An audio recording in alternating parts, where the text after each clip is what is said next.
बात बाकी ना भैया। लेकिन जो आजकल के नया नया गर्लफ्रेंड बॉयफ्रेंड वाला मैटर चलता उसको क्या बोलते हैं, लव मैरिज।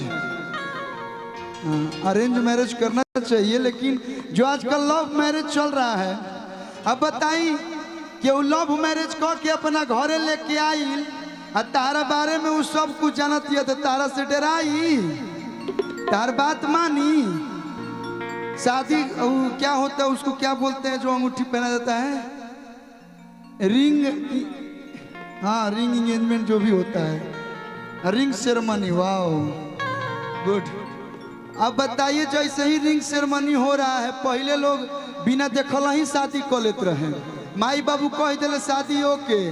आजकल लड़का कहते से नहीं डैडी फोटो मंगा देते तो अच्छा होता।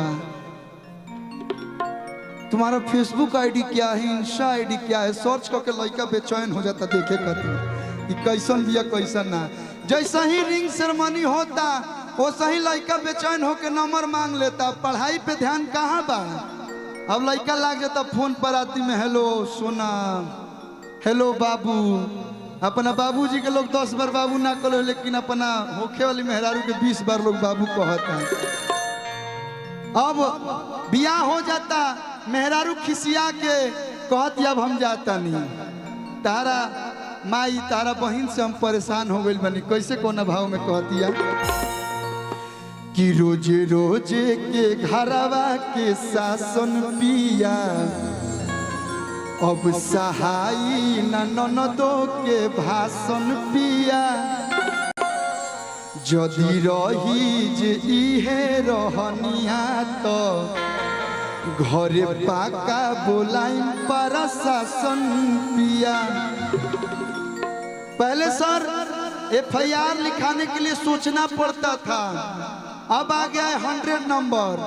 जैसे ही 100 दबाइए गाड़ी लेकर पुलिस आ गई दुआरी पर, बोलिए क्या काम है, मैं आपकी सेवा में हाजिर हूँ।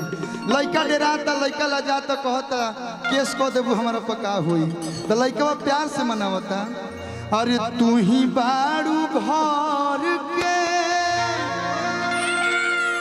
अरे मलकिनिया हमारे सार के, अरे बहिनिया हो। सार मतलब बुझती है ना, सार मतलब क्या होता है, भाई, उनका भैया, बहन का भाई। आहिए दादा जन्मर ललकल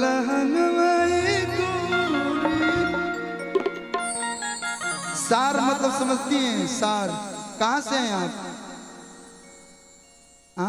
हमारा तो देख के लगा तो भूटान चाहे नेपाल के हो, फार्नर लगा तर तुम। सार मतलब होता है जो बीबी का भाई होता है ना, उसको हम लोग सार बोलते हैं।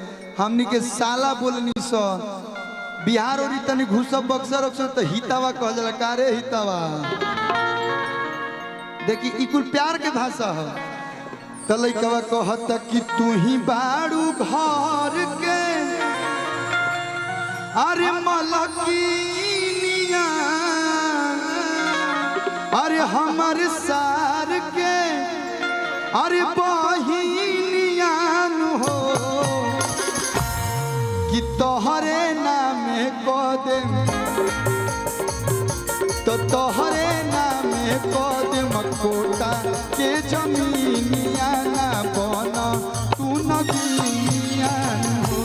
तोहरे नामे कदम कोटा के जमीनिया ना बन तू नगिनिया हो। रोज रोजे के घरवा के शासन पिया, अब सहाई ननदो के भाषण पिया। थोड़ा सा भोकल हो, तू ही बारू घर के मलकिनिया हमर शहर के, बहिनिया हमर शहर के बहिनिया हो। कोटा में रहिएगा आप, कैसा लगा आपको कोटा? देखिए मेन बॉस सामने बैठे हुए हैं, उनसे बोल के आपको 1 कट्ठा 2 कट्ठा दिलवा देंगे। क्या करना है, साल भर कार्यक्रम होता है, यहीं पे रहिएगा।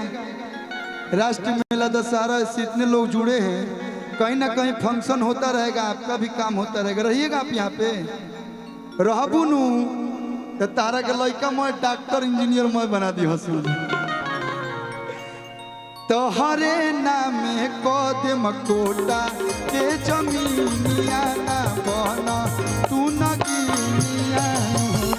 तोहरे नामे कदम कोटा के जमीनिया ना बना तू न गिनिया।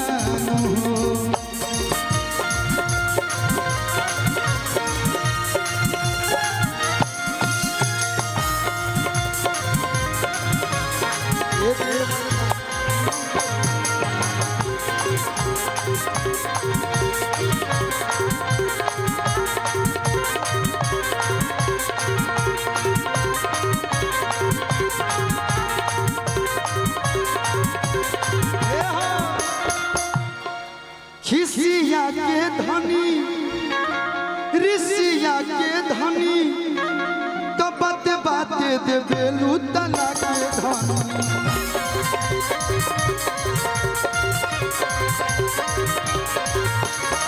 हो ऋषिया के धनी खिसिया के धनी तो बाते बाते दे बेलू तना के धनी।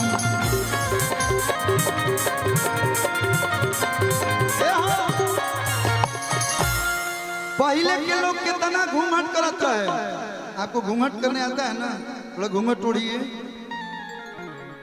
ओढ़ा, हाँ इतना नीचे तक लोग घूंघट करते रहे। लेकिन आजकल के थोड़ा हटिएगा, तनी होने से चल के आईबू, हाँ ऊपर कल तनी तनी उधर से चल के आइए तो आप, हाँ चलना है केवल। आए है बताइए, लोग कहता कि लड़का बिगड़ तरह से, बिगाड़े वाली यही लोग नुबा लोग देखे नहीं, नॉर्मल नहीं चली, जतने ऐसे चली हस तो ऐसे चली हसन। आ जैसा ही देखिए सा कि कोटा के मैं लड़का देखा तो सब फटाक से चाल चेंज। तो लड़किया कह दिया कि जातु बानी राजा अब तो हम नहीं हर तू संभार अपन घर। सुनी घर के कथा हमार माथा जाला जोहर बात लागेला जोहर।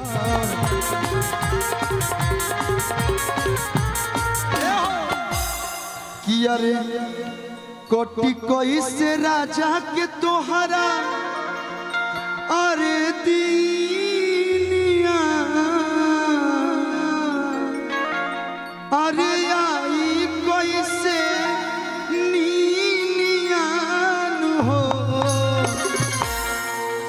तो तोहरे नामे कदम छापरा के जमीनिया ना बना तू न गिनिया। तोहरे नामे कदम बक्सर के दुनिया ना बना तू न गिनिया।